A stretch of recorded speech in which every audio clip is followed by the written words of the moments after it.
नीलितं येन तस्मै श्रीगुरवे नमः। श्रीचैतन्यमनोभीष्टं स्थापितं येन भूतले स्वयं रूपा गदामह्यं ददाति स्वपदान्तिकम्। वन्देऽहं श्रीगुरो श्रीयुतपदकमलं श्रीगुरुं वैष्णवांश्च श्रीरूपं साग्रजातं सागररघुनाथान्वितां सजीवं साद्वैतं सावधूतं परिजनसहितं कृष्णचैतन्यदेवं श्रीराधा कृष्णपादान् सहगणललिता श्रीविशाखान्वितांश्च। हे कृष्णा करुणा सिन्धु दीनबन्धो जगत्पते गोपेशा गोपिका कान्ता राधा कान्ता नमोस्तुते। तप्त काञ्चन गौरांगी राधे वृन्दावनेश्वरी वृषभानुसुते देवी प्रणमामि हरिप्रिये। वाञ्छाकल्पतरुभ्यश्च कृपा सिन्धुभ्य एव च पतितानां पावनेभ्यो वैष्णवेभ्यो नमो नमः। जय श्री कृष्ण चैतन्य प्रभु नित्यानंद श्री अद्वैत गदाधर श्रीवासादि गौरभक्तवृंद। हरे कृष्णा कृष्ण कृष्ण हरे हरे, हरे Ram Ram Ram Hare Hare. Okay, so I think in the last class we saw about specifically on most important aspect of now we'll get into buddhi yoga or karma yoga. This is what we have to get into the next section. But before that we'll just do one quick exercise. What was the last question that I asked in the last session? Anyone remember? The difference between the soul and the body, Prabhuji. Does anyone remember? I posted a question to everybody. It was the difference between the soul and the body, Prabhuji. Prabhuji, you asked Nobody what remembers? happened. Everybody hear me? Hare Krishna. Hare Krishna. Prabhuji, you asked what happens once Hare Krishna. we know about Okay. the soul, difference between soul and Krishna.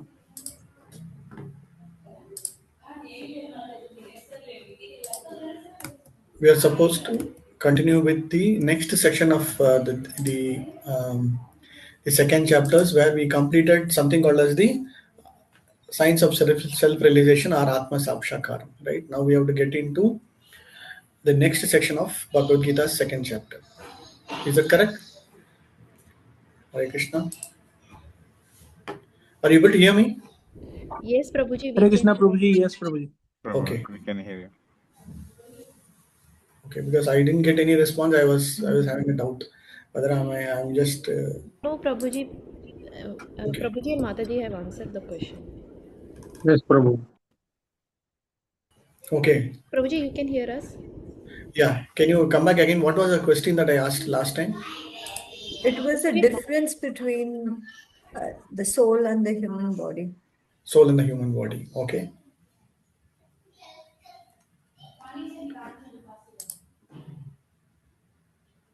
The difference between soul and human body. And then I asked specifically last one question about what are the benefits of understanding this concept. Is that correct? Yes, Prabhuji.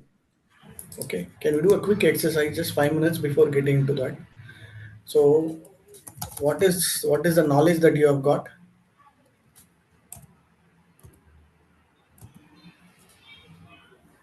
Knowledge of Knowledge of the soul. soul. Knowledge of soul. Knowledge of soul. The soul is permanent and body is impermanent. Difference between body and soul. Okay. Right, and all the properties and characteristics of souls. Soul cannot be cut. Yeah, so all those Cannot be. whatever understood, whatever knowledge you want to get, you have got. Okay. And then how are you realizing thing? I mean, how are you realizing or able to visualize or understand? How are you able to do it? The concept where like Krishna, like in the sense like 2.22, Krishna says about the two birds, no, the Jivatma and the Paramatma. Yeah. So that is also part of the knowledge. Understanding of that knowledge has different aspects, right? So it is also part of the knowledge only. Okay, I'm asking about you. See, generally you get a knowledge, and then you apply in your life, And when you apply it, what you get? So we like, there's no Realization. lamentation, no entanglement. Yeah, What? we do. Everyone equal, Prabhu. Okay, so we get some benefits, right? So I want you to do this exercise. Okay, you have the knowledge, Mm. then the practical application of it. Okay, what is the practical application? How do you put that and then see, and what is the benefit? Just follow, just do your duty as per Shastra. Okay, that will come in the next one, Prabhu. That will come in the Mm. next one. That's okay. Help others who are suffering. I don't know. Maybe I don't know. Okay, help others who are suffering. That is the outcome of it. Okay, help others is one aspect. Okay, you got the knowledge. For example, you study something, you got the knowledge, and how are you going to practically apply and see how it works, and then you get the benefit. So benefit also, can you put it in this way? Just a simple thing. If you have your notepad or something, immediate benefit. What is the future benefit? Near future benefit. As you grow in your bhakti, as you keep gaining more and more knowledge, you get some near future benefit also, and then final future or future benefit in three different categories. Okay. See, first of all, you got Atma Sakshakaram. You got the knowledge of self. You are the Jivatma, and Jivatma cannot be destroyed, and Jivatma cannot be burnt. Everything, all those knowledge, whatever gyan, whatever understanding you got, and then you have understood what is meant by this by the body, and body will perish. And Krishna gives all kind of understanding to make that point that you are supposed to perform your duty irrespective of whatever be the opposite party, opposite of this. Which means what is the practical application? You can help others. You have to perform your duty. Okay, irrespective of the situation, you have to continue to do it. So this is the practical application that you understand, and then you could. Okay, then for example, you have to see everybody equal. Okay, irrespective. So you have to see everybody equal. So, and then all are same. Animals, birds, reptiles, humans, etc. Okay, these are all the practical applications that you have to undergo.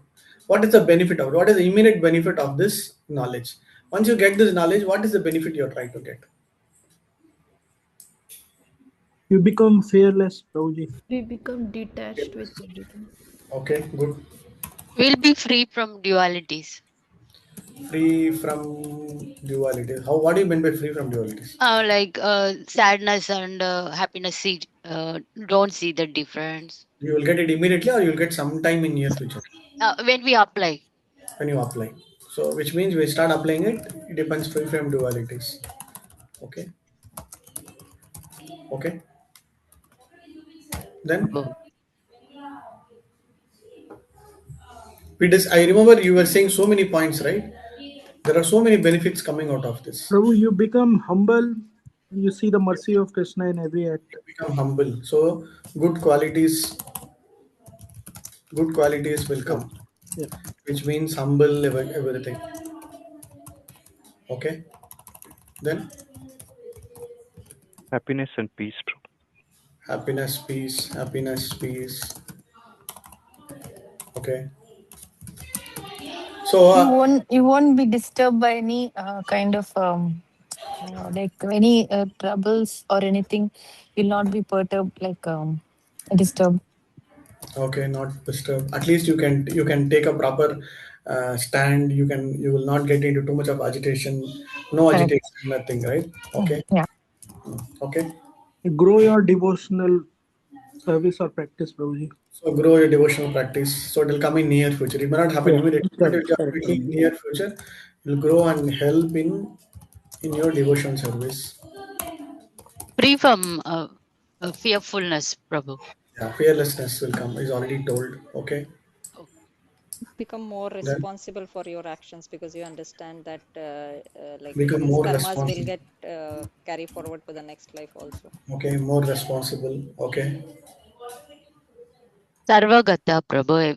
We can see Krishna everywhere. Like we can, if somebody is doing something wrong, means we will not be able to think. We will not take it personally.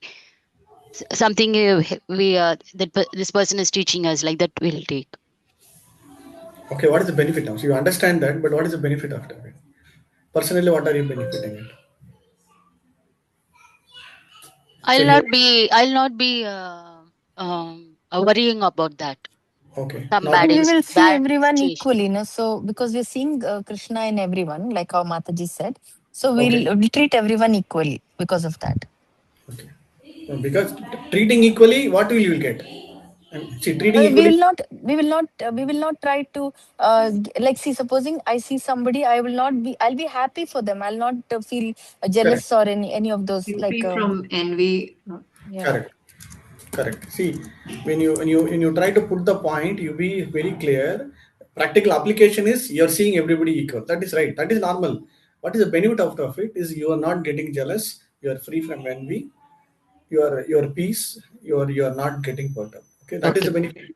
Yes, Right. bro. Okay. So think in that aspect, and you let me know. Okay. Application is one aspect. Benefit. So you have a knowledge. You apply the knowledge. You get the benefit. For example, somebody in a very raw terms, your mother or mother-in-law is making you to learn some new cooking dish. So that is the knowledge you get. You apply practically means you yourself try to create it, you yourself do it. What is the benefit?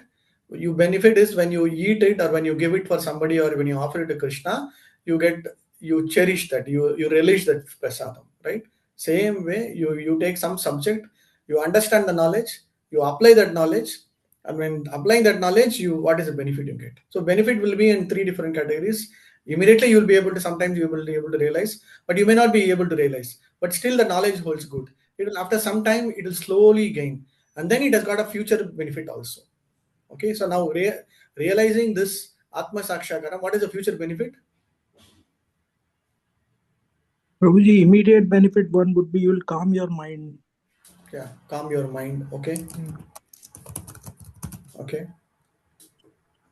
Prabhuji, Become more One by one. compassionate. Become more compassionate. Okay.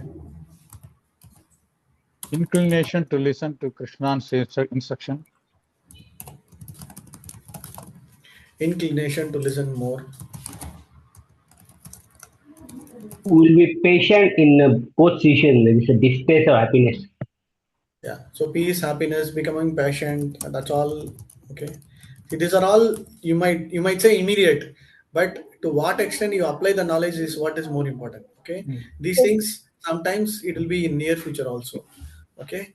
So Prabhuji, for is some, even clearer thinking as in decision making. yeah, clear thinking, correct, clear thinking and decision, better decision making. Okay. What is the future benefit? Some few points. Prabhuji, can we say develop love for Krishna or attachment towards Krishna as a future? Develop love. How you will get it? The benefit is correct, but how? Prabhuji, as we practically apply this That's what knowledge you more apply. and more, with that practice, we will slowly develop that attachment for You Krishna. practice. How do you apply? How do you apply? Apply this Atma Sakshakara knowledge. How do you apply? Prabhuji, is it that we will have stronger relationship with the devotees and then it will lead us to? Yeah, Show this good in step. our behavior. Yeah, your behavior, everything will change. You will have good relationships with and good association, Prabhuji, etc. Will help you. This is the practical application. When you apply good, when you start having nice relationship with, when you start applying your relationship with devotees, and slowly, and you also realize that there is a Paramatma sitting along with Jivatma. Whenever you see that particular person, somebody's problems or somebody thing, immediately you should realize, okay, this person not go by this white body, black body, this color, that color, this is from North India, South India. Nothing will come in your mind. You will see only the Jivatma. Then you will be able to apply to that knowledge. Then you will be able to help that particular person. then it will, when you apply and love that person, Krishna will also start giving benefit to you. When we love others, when we show our compassion to others, Krishna also will show his compassion to us. Krishna also will show his mercy to us. Okay. What is the future benefit? Somebody tell me about future benefit. Free from cycle of birth and death. Okay, free from cycle of birth and death. Correct. And I think that I'm nothing because once you start, once you do more of devotional service, at one point of time you may think that you're just a servant, so you're not. You're not. You come from There is Bhakti perspective. Yeah, that is from Bhakti perspective. I'm just talking specifically on difference between Jivatma and Paramatma. I'm sorry, difference between body and soul. I'm saying, so think in that aspect and let me know. See, why I'm giving you this understanding. When you go into the next set of chapters, the same concept you have to start applying. Okay, today I'm going to understand about knowledge of Jivatma Paramatma. Today I'm going to understand about Karma Yoga. Today I'm going to understand about Jnana Yoga. Today I'm going to understand about Sankhya Yoga. Today I'm going to understand what is the different types of Karma Yoga. So like that, there you'll get a lot of knowledge, Gyan. And how you practically apply it is one aspect. But most importantly, you should be very clear on immediate benefit that you get. You should know what are all when you start applying again and again. When you keep practicing again and again the same knowledge, then you will get a lot of more benefits. Then finally you will get a future benefit also. So if you put this in a kind of a templatized way of getting this knowledge, then you will be able to adapt to understanding Bhagavad Gita in a very systematic way. Okay. Okay. The mood of surrender. Mood of surrender. Okay. Mood of surrender will come slowly. You will come. It will not happen immediately, but you will get it later also. Detachment will happen, Prabhu. Just by seeing people, you will get detachment. No, Prabhu. By doing more devotional services, you will become That is from devotional service perspective. Correct. No, you're correct. But I'm saying, for just by seeing two persons, you will get detachment. I will tell you, yes, you will get it, but in a way, you have to put it, Vipin Prabhu.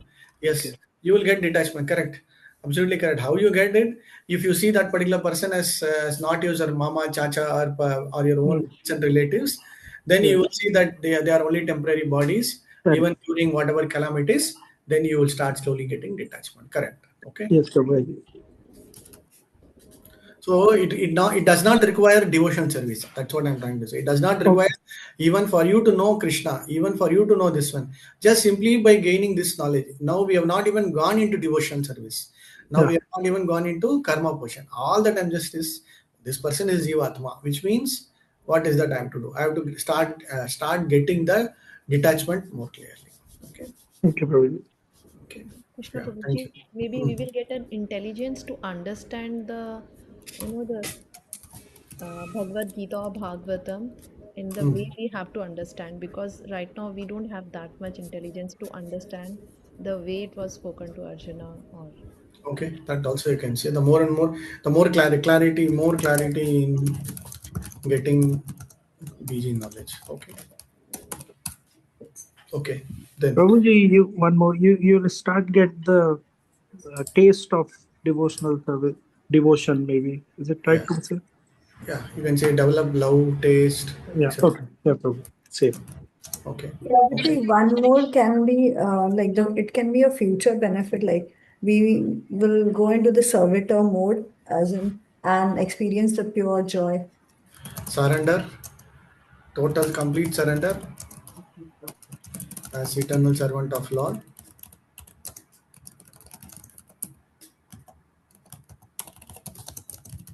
And get complete bliss.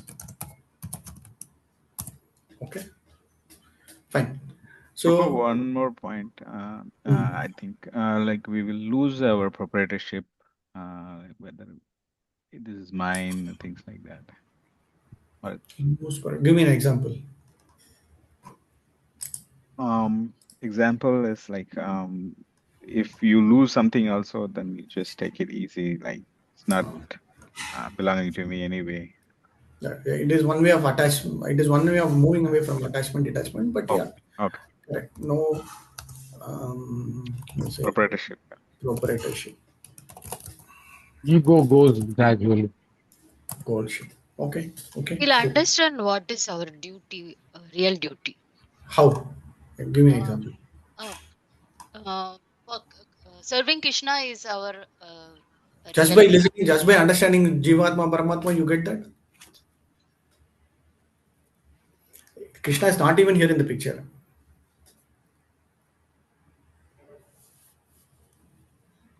No, I'm just making you think, okay? Don't get me wrong. Yes, Prabhu. Yes, Just Prabhu. start thinking carefully. So just let's learn. This is not even this is not even Bhakti Yoga. This is not even the next yoga I'm talking. Basic, bare minimum understanding of Jivatma, Paramatma. So when you tell to somebody, you say next time, after 2 years, after 5 years, even all of you become teachers and all of you become wonderful preachers, when you go and tell the subject matter to somebody, you should be in a very confident way of conveying. I'm not talking bhakti yoga here. I'm not talking karma here. I'm not talking about a very detailed philosophy. I'm just talking basic understanding of jivatma versus the body. The basic understanding that everything is not one, everything is not material. There is a difference between material and then the spiritual, and we are all different and from the body, and all of us are equal. So this is a basic thing, right? So when you put that, then you should be able to articulate it very nicely. What is the immediate one, future one, near future? It'll slowly come, but the ultimate game. This is what Krishna says in Bhagavad Gita also. When you understand this knowledge, you will be the dvanda mohita vimotaha. So the mohitam, this illusion will go away, this ignorance will go away, and then you will get Shanti Madhikachari, you will get complete peace. Brahma Vimoha, you will be liberated from this place. So all those are all the future benefits. So in that way, you just think, okay. Okay, I'm just giving you this concept. So even if you have your laptop or your notebook or whatever be it, we'll continue this exercise on a regular basis for every set of knowledge that we try to cultivate. Clear? Think about it. You'll get a lot of. That is what I'm just thinking. Once you finish the class, one is taking notes is one aspect. Second aspect is even if you don't take notes, when you go and we call it as rinse and repeat. Rinse and repeat means when you wash, you keep rinsing again and again so that all the things will go away. Right? The same way, you take a paper and pen, start after the class, after the session is over, after the purports are read, when you go back and then recollect what is that you have understood, you will get at least a bare minimum of 5 to 10 points. So that is your reflection of your knowledge and memory. After many years also, when somebody talks, hey, tell me about second chapter's first section, immediately you don't jump into the main aspect of, oh, Jivatma is this, Paramatma is this, no, it is not, so that is all knowledge. But then you put it in a practical way and convey, no, this is a very important way, and which gives you a lot of this benefit, that benefit. So like that, if you articulate, then people will understand, oh, the person to whom I am talking is not an ordinary person. They have gained the real knowledge. They were able to apply the knowledge. They are able to see the benefit out of that knowledge. So you should put it in that way. Clear? So sometimes I'll be a little more very harsh or sharp. So it is all just fine tuning your knowledge and brain. Okay. So just please bear with me. Then you will slowly you'll be able to get those whatever knowledge. After a few sessions, when you come back and see, you will see so much of things that you have already know. Clear? Can we go next one? Okay. Okay, Prabhuji. So this is all about Atma and the body. We can come back to this and then keep adding to it also. See, in the last 3 years batches and all, if you ask them what are the notes they have taken, you will see so much of them they have taken. Okay, same like this, will Excel sheet will open by 18th chapter, you will be surprised like, wow, so much of things are there. Like, okay, yes, your brain will not be able to remember everything. That is okay, but when you sit and recollect, you will definitely get it. Okay, let's go into the chapter now. I think we have to get into.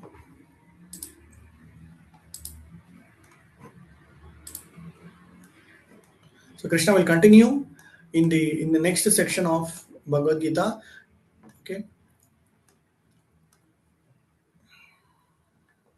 where he will talk about performance of duty, performance of karma. Okay, so from 31st Sukha.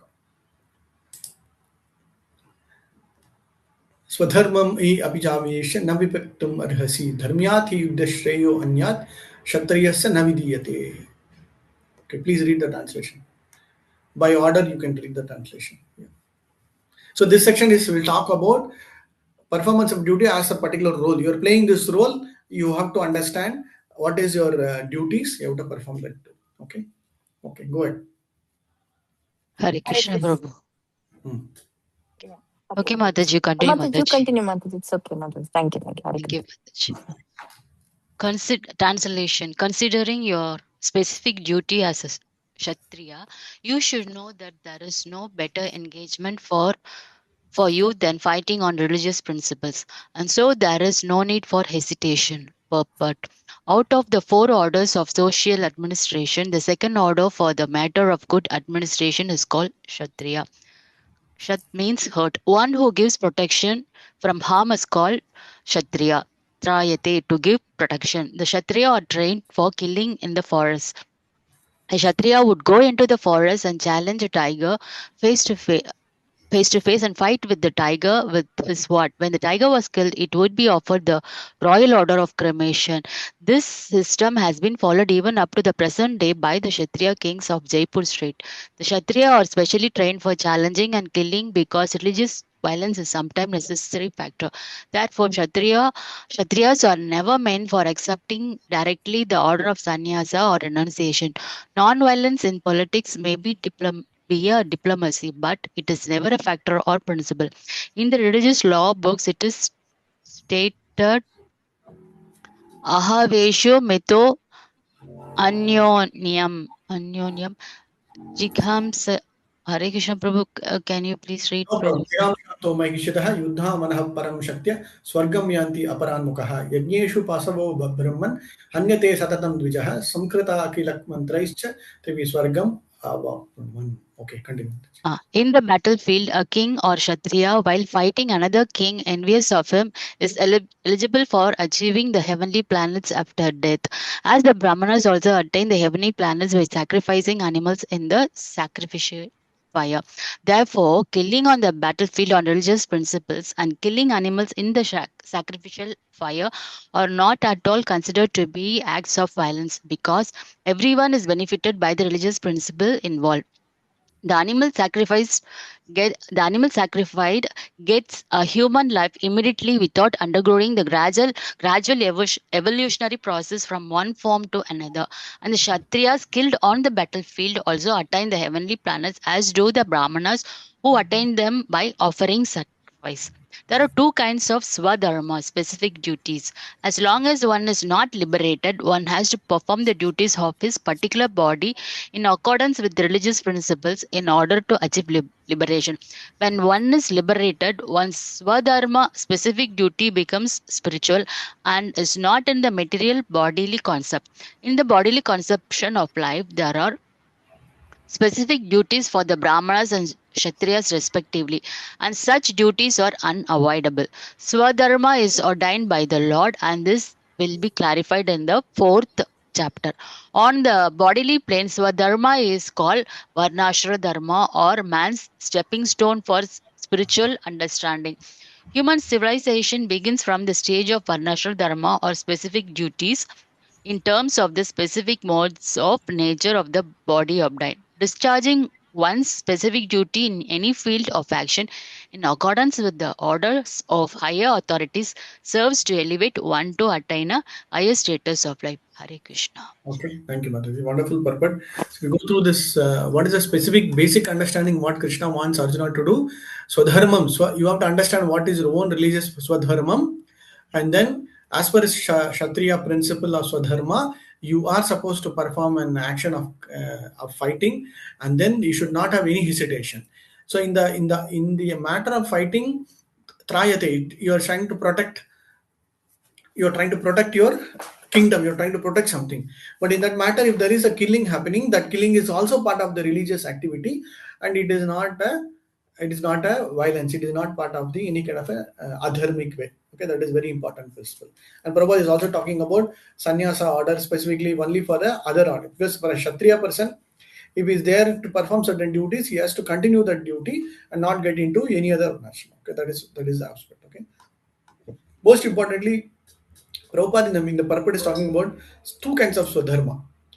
Okay, so one is as per your order of birth, as per your dharma, you are trying to do some activity. The other one is you have to perform certain activities which will benefit for the entire society. And also, once you are completely liberated, the goal of performing swadharma is liberation, one aspect.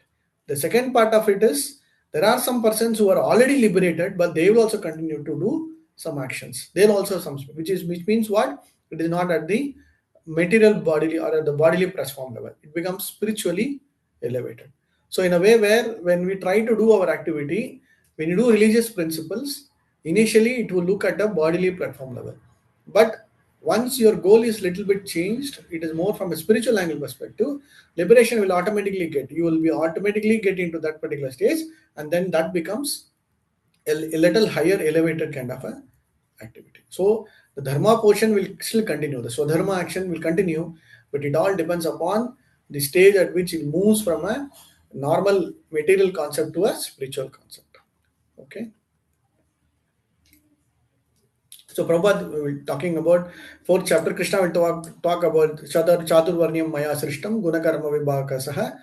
So he will talk about the four varnas and four ashramas. Why did he set it up? And then what is the purpose of set it up?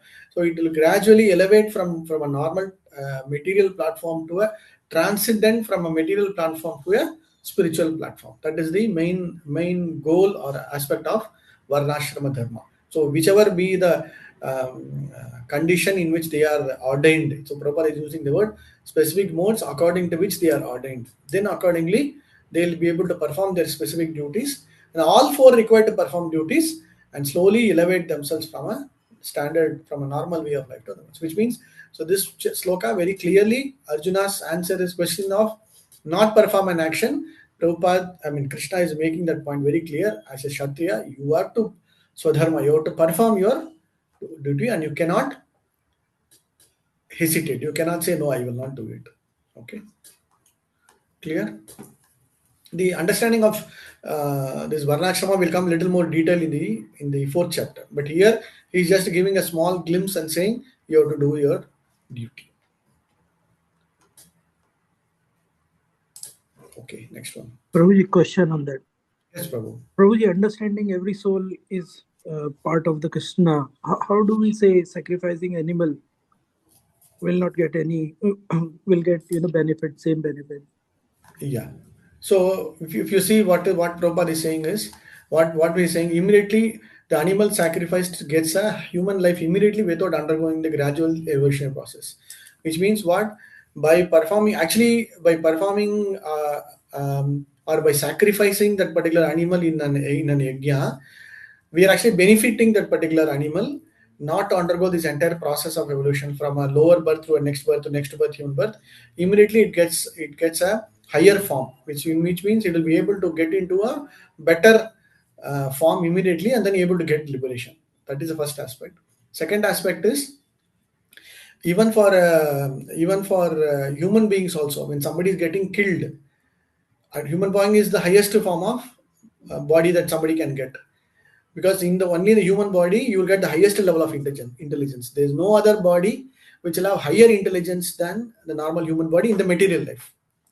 So even that particular person gets that, he will get a swargalokam praptamima. So he will get a better living condition. So he might get based upon the way he is getting killed, the way he fought and all, there will be some kind of a benefit or a good destination that he will get in the Swargaloka. So that way, either sacrificing an animal or performing a violent activity as per religious dharma is absolutely good for the person. And Prabhupada is adding another thing. Even the Brahmanas who are the person who is doing that also will get some benefit because he is following as per the dharma.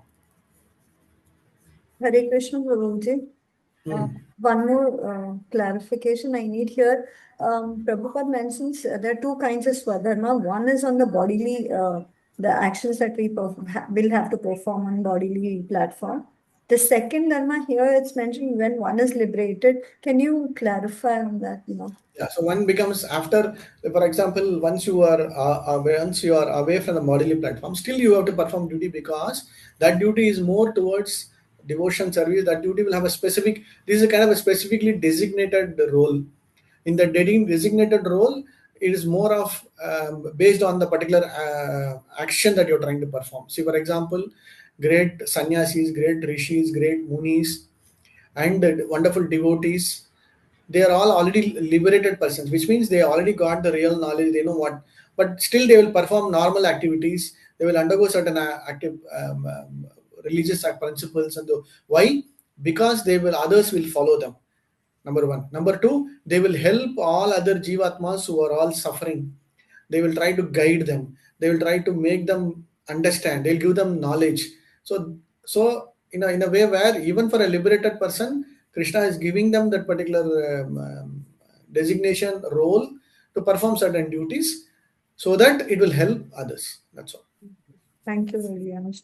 Prabhuji, by any chance, I mean, Prabhupada trying to give any message, because is it not in a wrong way promoting killing animals, sacrificing? No, he wants to make it very clear in a way where killing animals is not a question here. Killing animals for what purpose is what is being asked. Okay, so killing animals for a purpose is absolutely fine. But if there is a purpose of just having sense gratification and for their stomach and this one, so it is absolutely not recommended. Absolutely, but the purpose here is for a higher cause, for a yajna or for something where in the next sections it will come. It is not just ordinarily performing a sacrifice. The brahmana should be pure, the mantra should be pure, the place should be pure. The animal that is getting sacrificed also should have some qualities in which it is very old, it cannot sustain by itself. It's not that you bring a pregnant what do you say, a goat and do it. So there are some specific dharma really quoted there. So it should be a very old one. It cannot sustain by itself. It cannot give birth to another calf. So there are so many rules for that also. Yeah, Prabhuji, understood. So when we follow that, then the mantra meditation will trigger that particular thing. But considering the Kali Yuga, we all know it doesn't happen. It is all because it is all just in the name of sacrifice. Currently, it is all only sense gratification.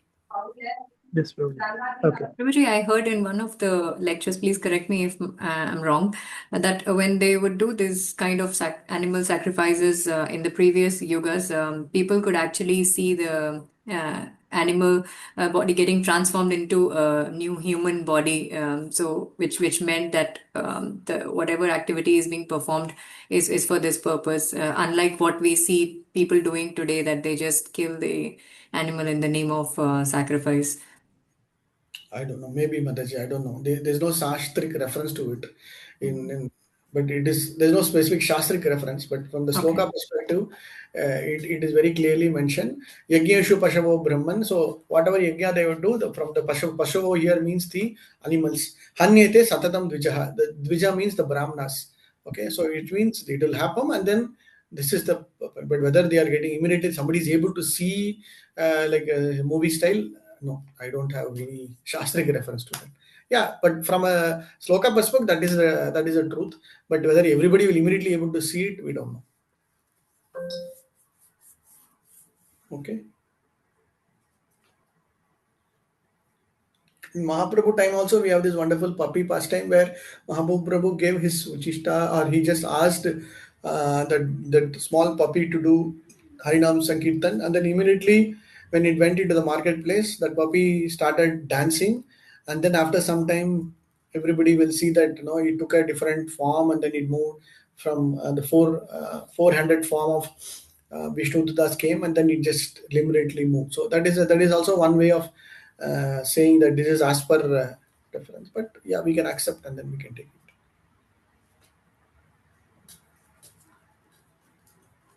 Okay, can we go quickly? Yeah. Please read the next sloka.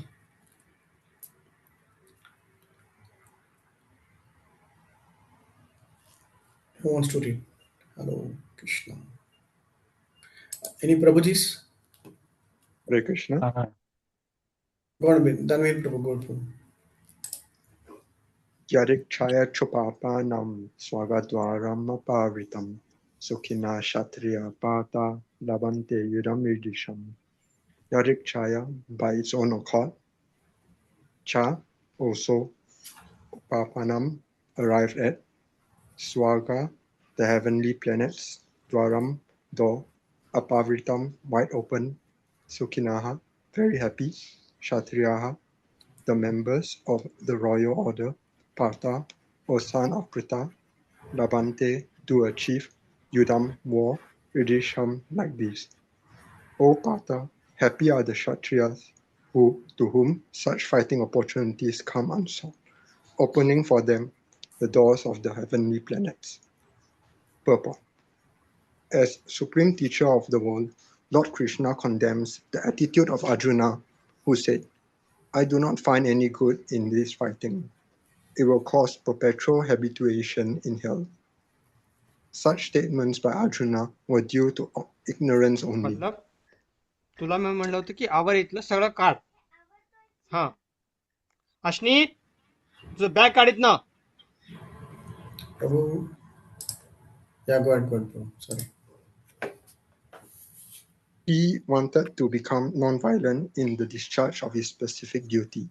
For a Kshatriya to be on the battlefield and to become non-violent is the philosophy of fools.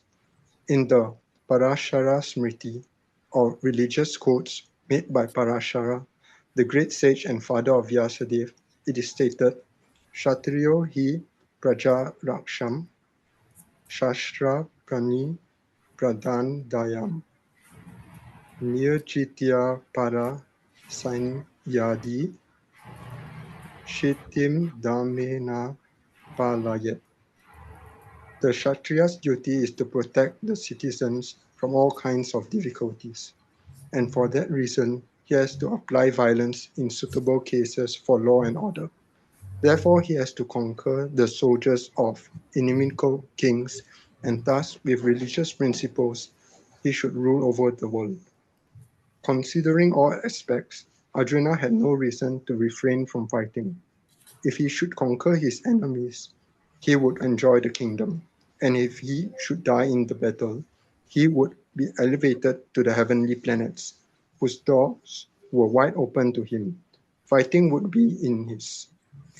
be for his benefit in either case. Okay, thank you, Prabhu. So very clearly, Prabhupada is also mentioning. So either way, you win or you win, you will enjoy. Even if you lose, you die. That is okay. Swargadhwaram apavritam. If you just go there, the Swargadhwaram will be open for you. Just come because you have done a wonderful act of fighting, and then you have already died because of that. Shukinaha Kshatriya Partha. So for the royal people who are this one, the more that they fight and then they perform their duty, that is what is there. Happiness. Okay, it is not that simply sitting at one place and say, oh, I will do nothing. You have to go and perform that particular activity. Right? So typically when you say, are you a good teacher? Yes, I'm a good teacher. What does it mean? If you go and perform the teaching activity, you become a good teacher, right? If you are a particular person, you have to go and perform that activity. Then only you can become. Otherwise, you can simply sit and say, "Oh, I'm a person good." No use, right? So that is what is the main point Krishna is trying to utilize. So when you get an opportunity to fight, when you get an opportunity to perform an act according to your specialization, you have to go and perform it. According to your Swadharma, you have to do it. Okay. Shatruhi Praja Rakshan. Praja Rakshan means you will understand. You have to protect the people. Shastra Pani. Okay. Shastra Pani is always with the weapon. Always with the weapon. Right. For example, when you think about Lord Ram, okay. First and foremost thing, immediately for Lord Ram, what will you get is what is the weapon of Lord Ram? Dhanush. What is its name? Dhanush. No. It has got a specific name. Ah. It has got a specific name. Find it out. Who knows? Yeah. Okay, this is a homework. Okay, go and find out what is the name of Lord Rama's Dhanush or bow, whatever be it. Okay. Kodanda Rama. Kodanda. Okay, this is called as Kodanda. Kodanda Rama. Kodanda. Okay. So Shastrapani, he will be always with wherever you see Krishna Rama, you will never see Rama without the bow and arrow. Right. So it's a representation of personality as the best Kshatriya. Right. So as a best king also. Right? So nirjidha para shainyadi shitam dharmena palayat. So dharma palanam. Okay, dharma palam. So that is what he's trying to do. Okay, clear? That's what Prabhupada is also making. Considering all aspects, Arjuna should have no reason to refrain from fighting. He should fight, whatever be the case. Yeah, this is also the same. Ateva chatvamam dharmyam sangramam na karishyasi tataswadharmam kirtimcha hitva papam avapsisi. So this is the another reason that Arjuna gave, and then Krishna is giving the response. Tataha swadharmam kirtimcha hitva papam avapsisi. So if you don't perform your duty only, you will get papam. Okay, yeah. Please quickly read this purport. Anybody? Arjuna was famous fighter and he attained the fame by fighting many great demigods, including even Lord Shiva. After fighting and defeating Lord Shiva in the dress of a hunter, Arjuna pleased the Lord and received as a reward a weapon called Pasupata Astra. Everyone knew that he was a great warrior. Even Dronacharya gave him benedictions and awarded him the special weapon by which he could kill even his teacher. So he was credited with so many military certificates from many authorities, including his adopted father Indra, the heavenly king. But if he abandoned the battle, not only would he neglect his specific duty as a Kshatriya, but he would lose all his fame and good name and thus prepare his royal road to hell. In other words, he would go to hell not by fighting, but by withdrawing from battle. Thank you. How do you understand this word? Prabhupada is using nice term, royal road to hell. What is royal road to hell? Anybody? Without any difficulty, he'll go to hell. Yeah, without any difficulty. Inviting trouble for ourselves. Inviting trouble for ourselves. Okay.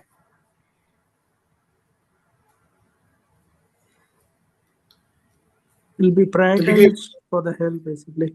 Typically, royal welcome means what?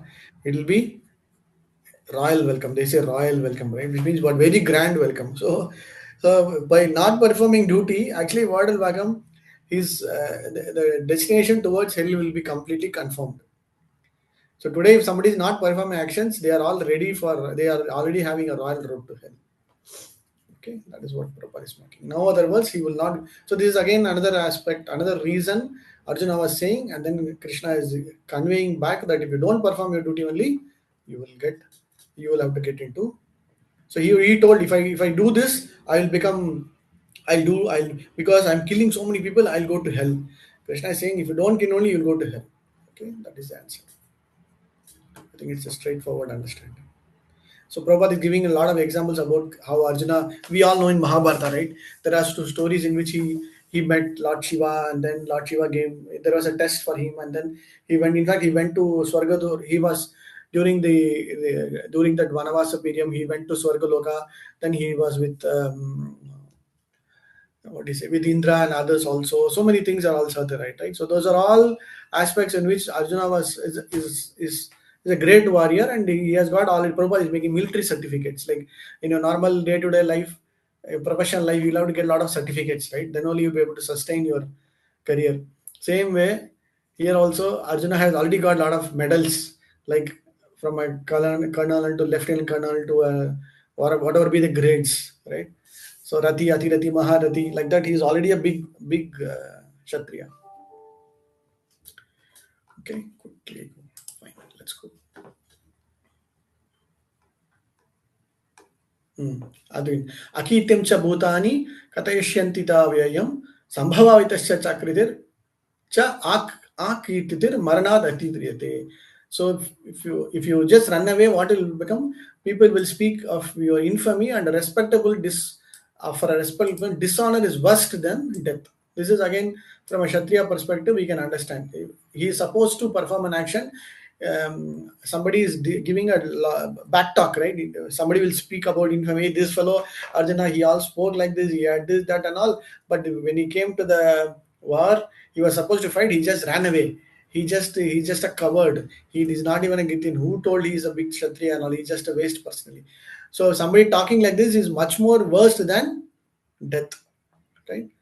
So this is the final judgment. Okay, the final judgment for the Lord was Arjuna to die in the battlefield and not withdraw. Okay. So Krishna then giving a next example, Bhayat Ranat Upapratam Mamishyate Tvam Maharataha Yesham Te Tvam Bahum Mato Bhutva Yasyasi Laghavam. So the great generals who have highly esteemed your name, fame, everything will think of you this way, and then battle out of fear only, and thus they will consider you insignificant. So two aspects. Everybody's public speaking is one aspect, like, so if you don't do your activity, all public, everybody will do. This is specifically talking about the great Maharata, like, great generals, whomsoever be it. So they will talk insignificant for you, they will talk bad about you. So if you don't do your duty, it is not only the public people, even your enemies like Duryodhana, Karna, all this, whomsoever you feel like, you're cursing them, you are so much of angry against them, but now all of them will turn against you and laugh at you like anything, right? And his great respect will just like that go away. So either be it, you have to fight. You cannot say you will not fight. Okay. Bhayat Rana. So if you run away from this Ranabhumi, if you run away from this Bhumi, then they will consider you that you are fit for nothing. You are just waste.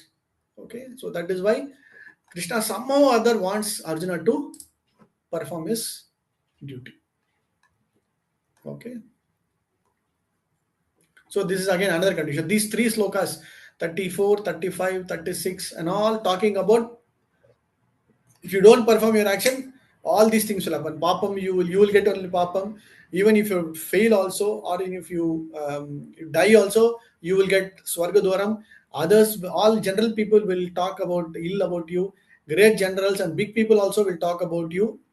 In here specifically, avachya vadhamsa bahun vadashanti tavavitaha nindasta tva samartha. Nindata means specifically they will talk bad about you. Okay, what? Tato dukkha tarannakim. Okay, this is the most painful situation than actually not performing your action, right?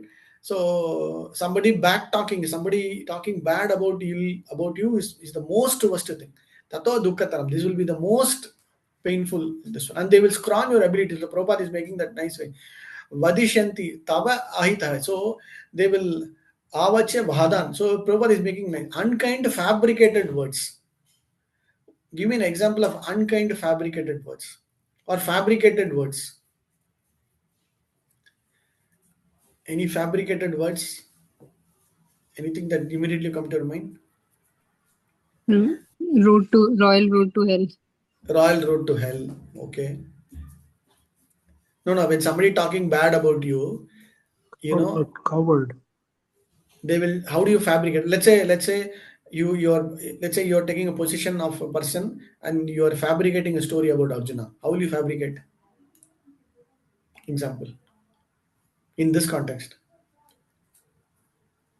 That Arjuna was a coward, he got scared, and that's why he ran away from the war.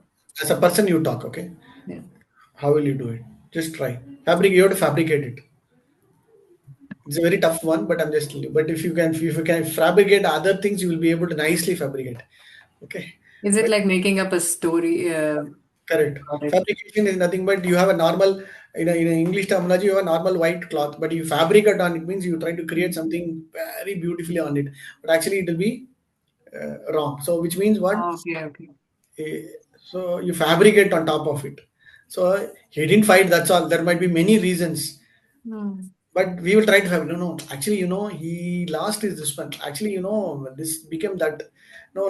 You don't know what happened. No, this there is some linkage between them. That is why So you start fabricating something here and there. Okay, so that is much more worse than not performing your duty. right? So fabricating words here means adding more, in normal way, more masala. But only thing is, it will actually become more dukkhatar. So in a way, character perspective also, we should be also very clear when we talk about somebody, when we want to understand somebody. We cannot use fabricated words. We have to know factual words. We have to know factual understanding. We have to talk very truthfully. Right? We cannot have a fact bhadan. We cannot have our own fabricated way of creation. Fabrication means creation, your own normal industrial term also. Fabricating means you create something, you attach something, and then you create a new concept. Clear?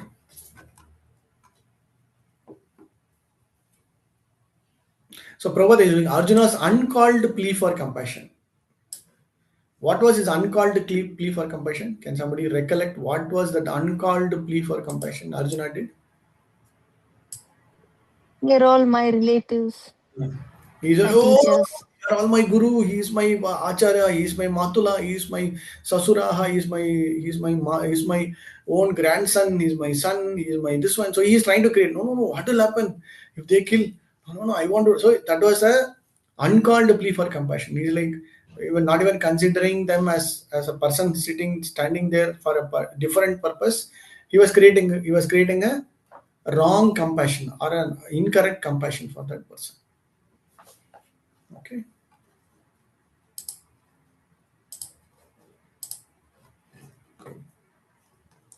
Yeah.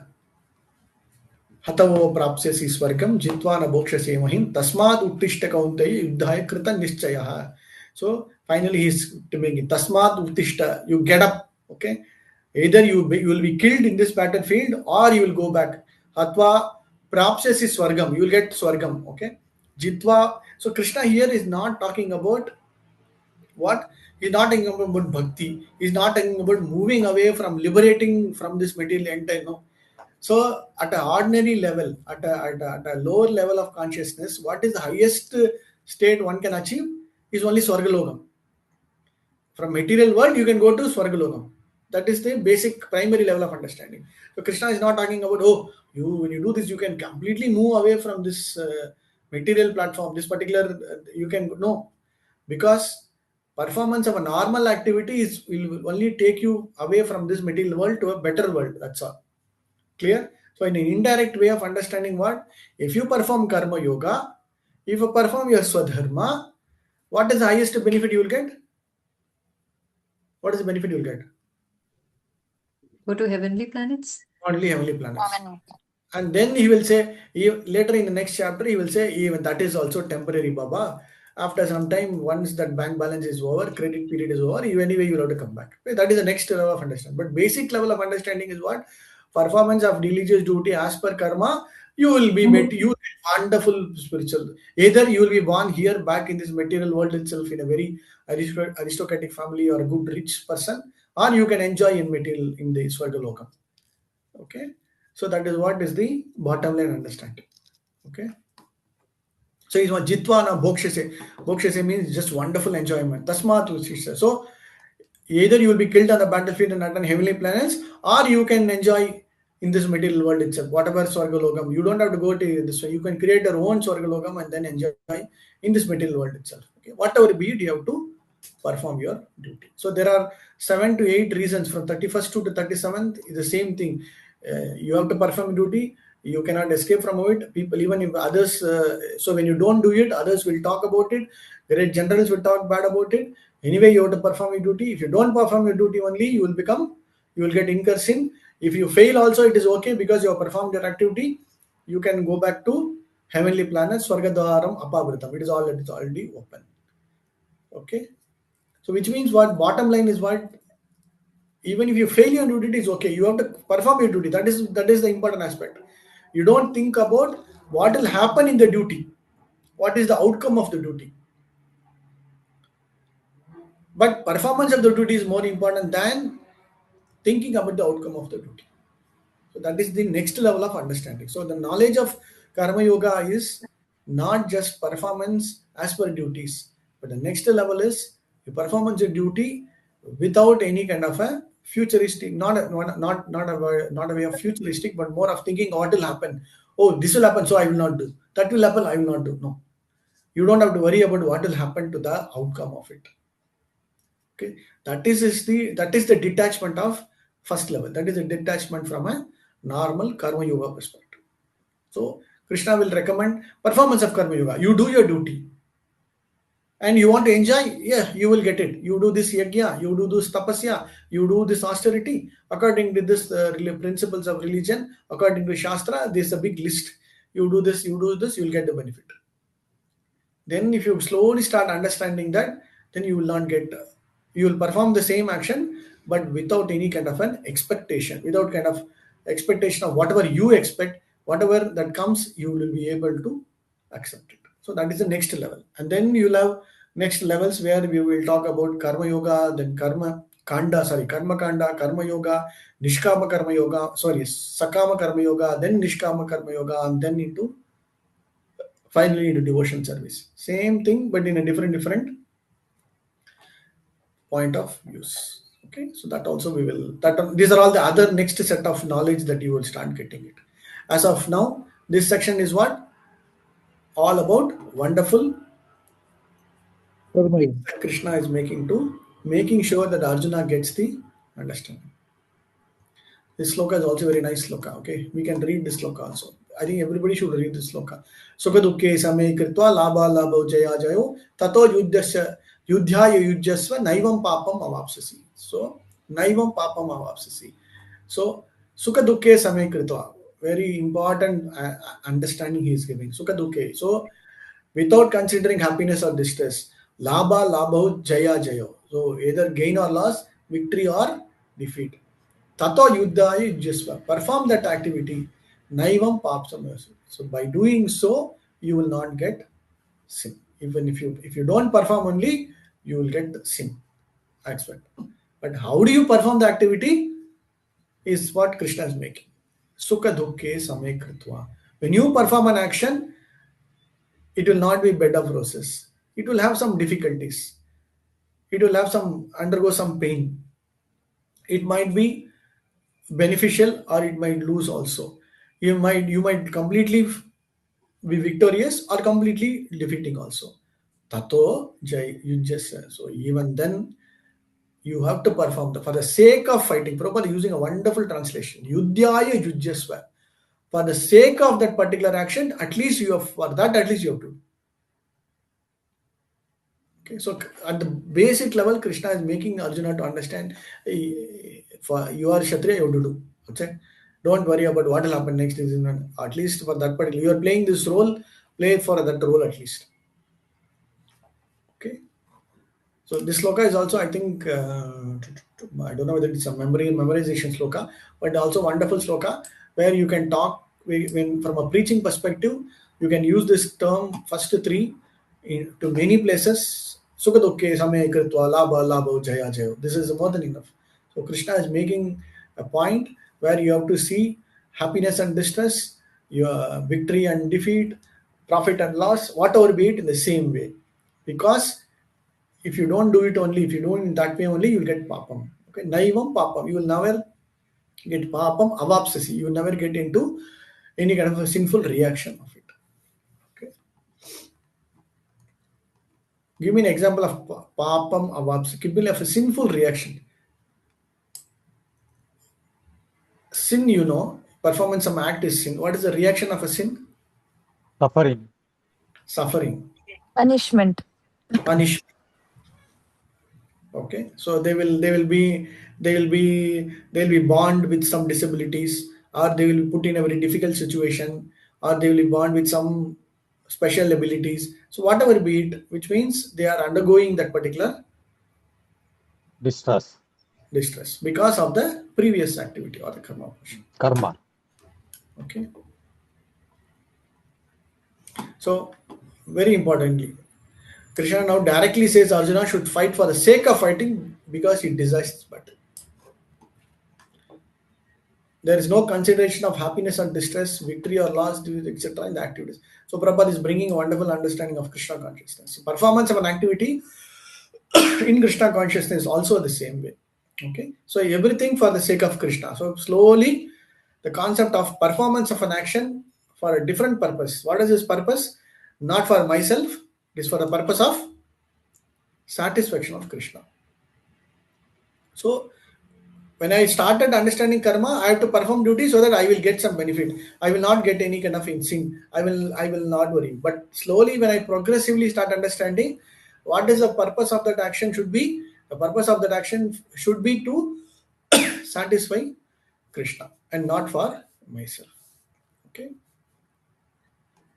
So this sloka, I think we have seen it earlier itself. Okay. Na kinkaro nayam rishina rajam sarvatmano saranam sharanyam gato mukandam parihatya kartam. So this also we have already seen in the first chapter. I think Dhanavir Prabhu was asking this question whether when somebody is performing for Krishna, like when you do this pindada and other activities, is it applicable for everybody? But no, if somebody is able to perform their actions directly for the pleasure of the Supreme Lord, it will be like you are not morally obligated to all these devatas, rishis, and people pitra. So we are already by Baddhatma, by Jivatma, we are binded for these people. We are supposed to offer something to devatas.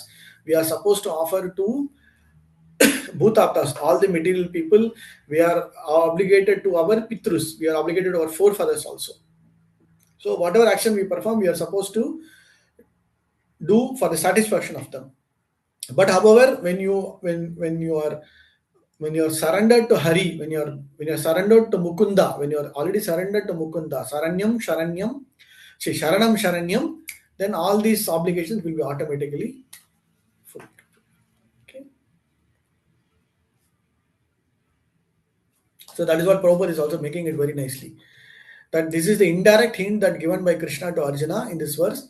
The matter will be more clearly explored in the following verses. Okay. So which means indirectly Krishna is making to understand, hey, at least for me, sometimes means, for myself, for my sake, at least you do it. In all languages, they will say the same thing. Okay. So which means what you can tell your children or parents, whomsoever, at least for my sake, if they are not able to convince, if you are not able to make them understand the proper need for that action, finally, one final thing also, hey Baba, just for me, at least you do. Right? Because Krishna, Arjuna considered Krishna as a very close friend, intimate, everything. Now Krishna takes up the position of a teacher. Arjuna is already kind of in a state where he is completely trying to get surrender. So somehow or other Krishna wants to make Arjuna to understand, and when in that understanding, Krishna is making that point that Arjuna, for my sake, at least you fight. Okay, clear? Yes, Prabhu. Yeah. So this is a kind of a past sloka. Okay, this sloka is very important. This is a summary of the previous entire sections of whatever we saw from 31st to 38, near to 7 to 8 slokas. Krishna is emphasizing the same point: perform duty, because he will. So he's given a big list of reasons. Okay, buddhaya yukto yaya partha karma bandham prahasyasi. Okay, buddhir yoge tva imam shrunu. Shrunu means what? Just hear now. Okay, so from this sloka, Krishna is going to talk about something called as Buddhyaya Yukto Yaya Partha Karma Bandham Prahasyasi. I'm going to talk about a particular way of action of a karma which will remove you from the karma bandham, which will remove you from the bondage of reactions. Okay, so that you will not have to worry about it. So this is the next section. Krishna is going to talk about how do I relieve from importance of performance of karma, but at the same time, how will we come out of the reactions of that particular, which means this is specifically talking about the karma yoga portion of it. Okay. Esha Bithe Sankhya. So whatever analytical study, what is meant by analytical study? The Sankhya Yoga portion, analytical study of whatever we have seen so far. What is it we have seen so far is about Jivatma, the properties of Jivatma, the understanding of what is Jivatma, what is meant by the body, what is the body made of, what is the properties of Jivatma, what is the size of Jivatma, so many things. And also another person sitting along with Jivatma is the Paramatma. That also we have seen from a clear analytical study. And also importance of performance of an action without any kind of a any reason. Like now, you cannot say, "Oh, I will not do it." Okay, you have to perform at least for the sake of performance action. Now, Krishna is going to the next section and saying, "Buddhi yoga by performance of karma yoga with the buddhi." So far, you are doing a karma. Yes, absolutely fine. Do it. You will get some benefit. Continue to do it. But when you start getting applying this buddhi yoga along with karma yoga, what will happen? You will be able to you will be come out of that bondage of reaction. Okay. So far, are you with me? It is little more tougher, but the more tougher, the more concentration, more preparedness is required. Yes, Prabhu. Yes, Prabhuji. Yes, Prabhuji. Okay. Maybe do one thing. This whole paragraph. Okay, we'll stop here today. I think we are already okay. Maybe the next sloka also I will just check. From here onwards, yeah, these two slokas are together. This sloka is also these two slokas is very important. Okay. In fact, Vyavasayatmika Buddhi is the best sloka. I think in the next section we will go into this one. Okay. Neha Vikrama Swasti. So these two slokas are very important. Maybe we'll take a pause here on 39. Just read through the purport, and then Prabhupada will talk very specifically about how do we slowly move from a karma yoga with an intelligence so that you will be able to get liberated from this mental. This is not about performance of karma for Krishna. Okay, we have not reached the bhakti. We have not reached the where, wow, I will do this for the pleasure of Krishna. No, this is just at a lower level. I'm following this as per Shastra Praman. But with the same thing, if I use little bit buddhi on top of it, what is the benefit I'm getting it? What is that buddhi? What is the knowledge? The knowledge of understanding who I am, knowledge of understanding who is the Lord, knowledge of understanding. So this is a little more understanding of with an analytical understanding performance of the action. Okay, so my suggestion is just go through this purport. This purport is also very nice purport. Mentioned very nicely, and Prabhupada will talk about Sankhya Yoga. Thus, the Buddhi Yoga mentioned in this verse is the devotion service of the Lord, and the word Sankhya mentioned has nothing to do with atheism. So, we'll talk about the other aspect also.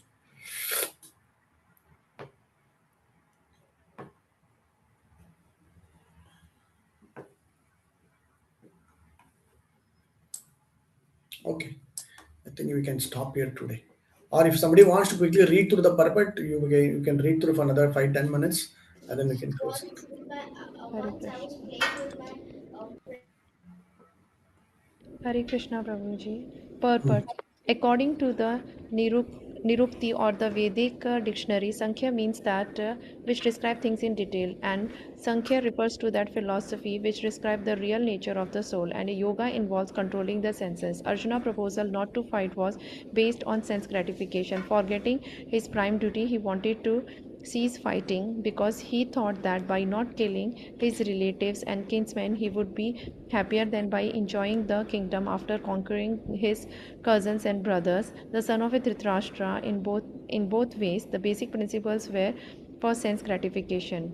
Happiness derived from the conquering them and happiness derived by seeing kinsmen alive are both on the basis of a personal sense gratification, even at a sacrifice of a wisdom and duty. Krishna, therefore, wanted to explain to Arjuna that by killing the body of his grandfather, he would not be killing the soul proper, and he explained that all the individual person, including the Lord himself, are eternal individuals. They were individual in the past, they are individual in the present, and they will continue to remain individual in the future, because all of us are individual soul eternally.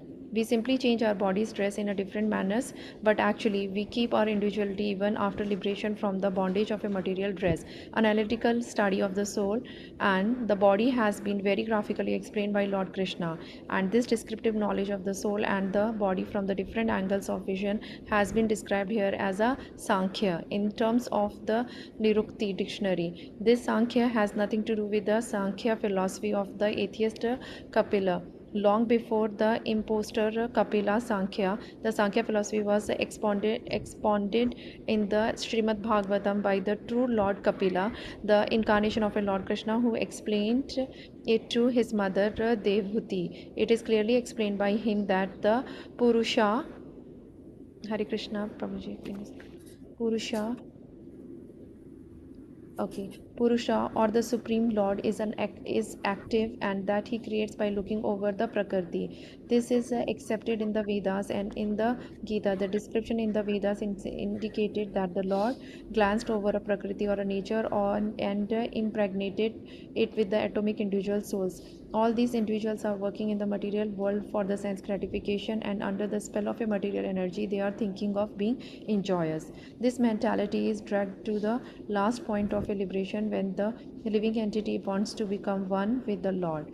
This is the last snare of Maya, or the sense gratification illusion, and it is only after many, many births of such sense gratificatory activities that a great soul surrenders onto Vasudeva, Lord Krishna, thereby fulfilling the search after the ultimate truth.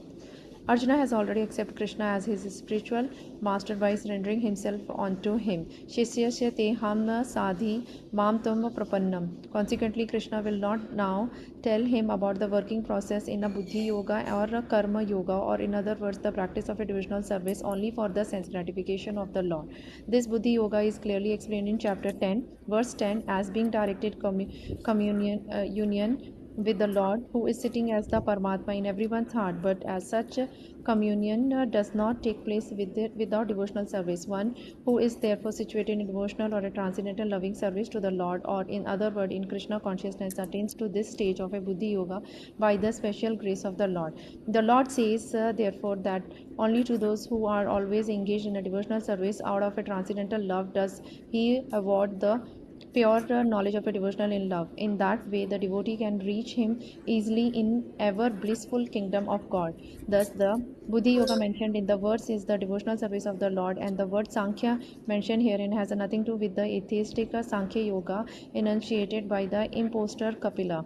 One should not therefore misunderstand the Sankhya Yoga mentioned herein has any connection with the atheistic Sankhya, nor did that the philosophy have any influence during that time, nor would Lord Krishna care to mention such godless philosophical speculations.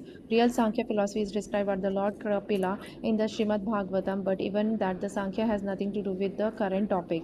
Here, Sankhya means analytical description of the body and the soul.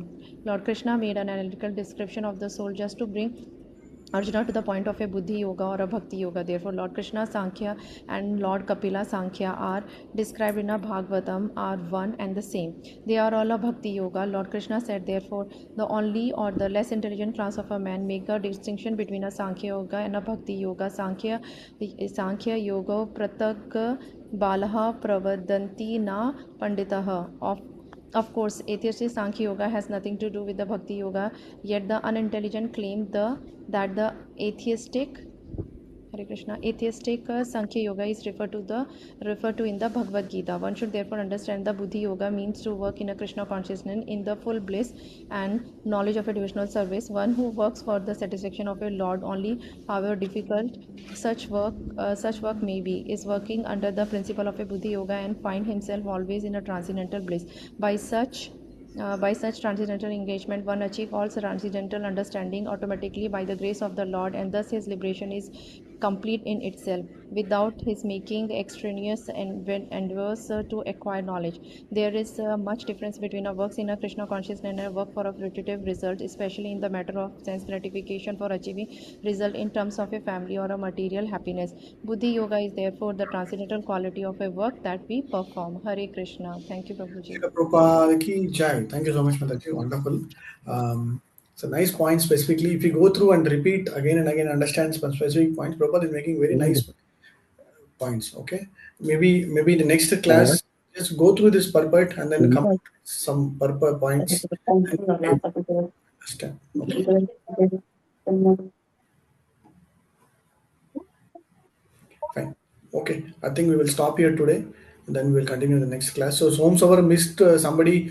I think few of them couldn't attend the class today. So if you can just apply whatever the same principle that I told you today for this one, Atma body. If you want to put another one and then just add it as in your own way of what is the knowledge that you got in the last 8 slokas, like performance, importance of performance of karma without any kind of yoga. So what is the emphasis that Krishna is giving? How to perform karma.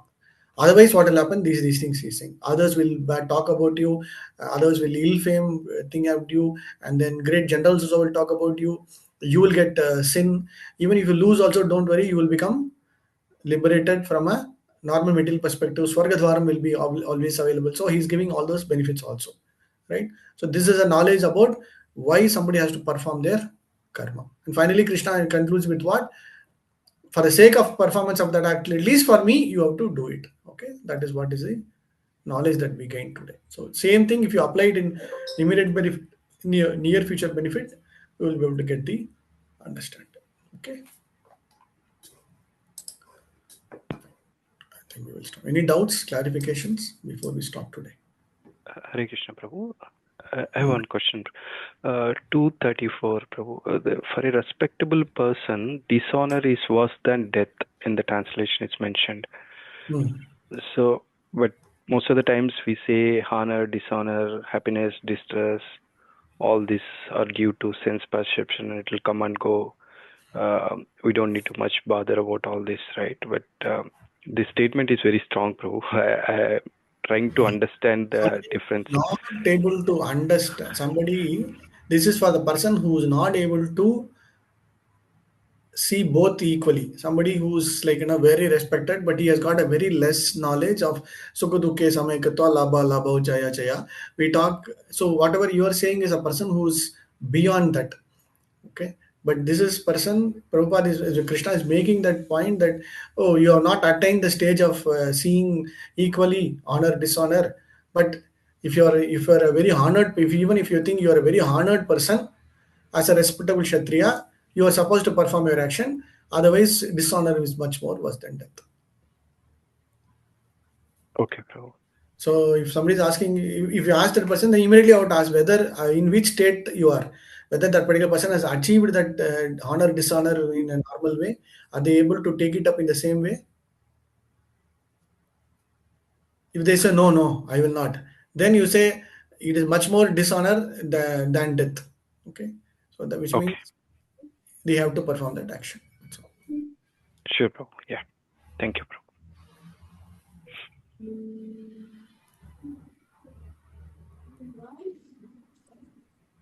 Okay. I was looking at go on, Mataji. Two kinds of swadharma you said, no, Prabhuji. That one little bit, can you explain the other one? Activity is beneficial for society. One is your birth, like your activities, and another one you told activity is beneficial for society. So how do you, what both is it like? Both are beneficial for the society, for the birth also. But the second one, the cause is different. It is for a higher cause where we are directly actually working for our direction under the Lord's instruction, which means we are designated to perform an action for, or we are designated to undergo difficulties also, that will actually benefit the people, but is actually pleasing the Supreme Lord. Okay. Okay, like okay. Thank you, Prabhuji. Rishis, Sannyasis, Munis, even in Bhagavatam also, when all of them assembled together to do an yajna, what is the benefit they were trying to see? Is for the peacefulness or happiness of the society. Okay? So that is where, that is also a dharma only, but it is for a different cause. Okay. Thank you, Prabhuji. I just want to ask you one thing, Prabhu, that paradharma and all is there, that is. Yeah, the same thing, but it will come in the next sections, Mata. Okay. It's the same thing. Paradharma is the same thing. Okay. Okay. Different contextual understanding. Okay. So that's what I was saying. Dharma, so dharma, all has got a contextual meaning to it. So we have to simply not apply the same thing for everywhere. Based upon the particular context where it is getting referred, we have to convey the correct meaning. Okay, understood. Okay, Prabhu. Thank you. For example, the word yoga also is used across everywhere, but we have to be very specifically understand where that particular contextually it is used, and then the meaning will change. When Prabhupada gives the different meanings for the same yoga word, different translation he will give. Okay. Okay, Prabhu. Thank you, Prabhu. Thank you. Hare Krishna. Srila Prabhupada ki jai. Ananda Koti Vaishnava Vrinda ki jai. Yeah. Thank you, Prabhu. Hare Thank you. Krishna. Hare Hare Krishna. Krishna. Thank you, Thank you. Prabhuji. Hare Thank you, Krishna. Prabhuji. Hare Krishna. I told I told to all the others that today whomsoever listened, they will post in the WhatsApp whatever they have understood, so that others will get benefit. So I request any of you, or many of you, anybody can just start posting, and others can also add more points to it. Okay. Okay, Prabhuji. Thank you. Prabhuji. Hare Krishna. Thank you. Hare Krishna, Prabhuji. Patitanam Pavanebhyo Vaishnava. Vaishnavebhyo Vaishnava. Srila Prabhupada ki jai. Srila Prabhupada.